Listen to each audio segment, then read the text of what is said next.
Co je? Balony nakreslené. Nemo. Jako balon. No ale já to tam mám. No takhle, no to tak.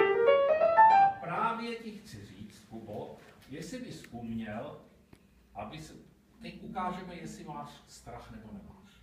Jestli bys uměl vždycky nasazovat tu první notu v levé ruce trošku z výšky.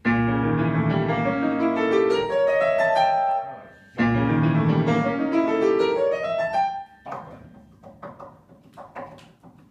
Uměl bys to, zkus to, jestli se trefíš. Je to B, jo, čtvrtý písmen, vždycky je to B. No vidíš! A takhle to dělej vždycky, pak je tohle.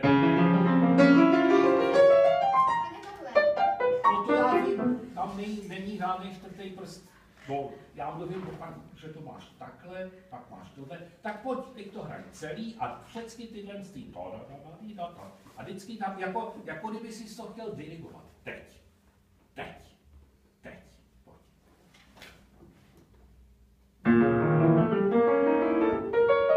A tady, podívej se, pan Slavický tady napsal ten pedál dlouhý, chtěl bys, no Klement, ano, správně.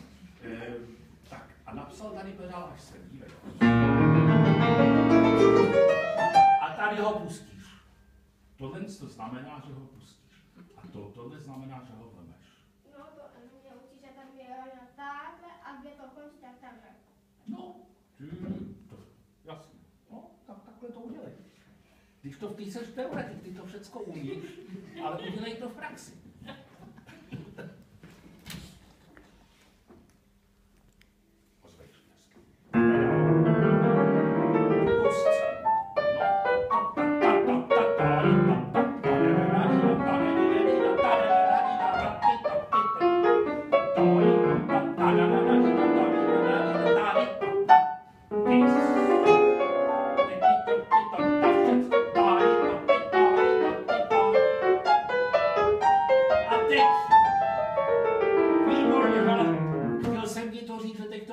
Začít s pravou rukou akcentovat.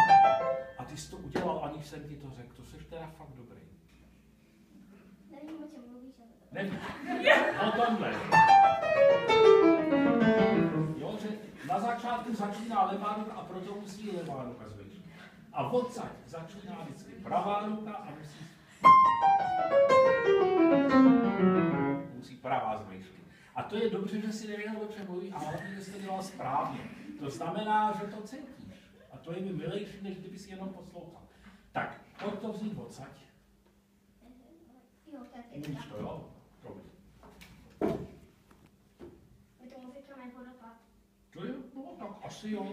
No počkej, a když to jde nahoru, tak je to co? No, to je gejzír. Víš, co je to gejzír? To stříká voda ze zdola nahoru. No nebo, jakože... A nebo co? Nebo vlna tsunami. Jakože...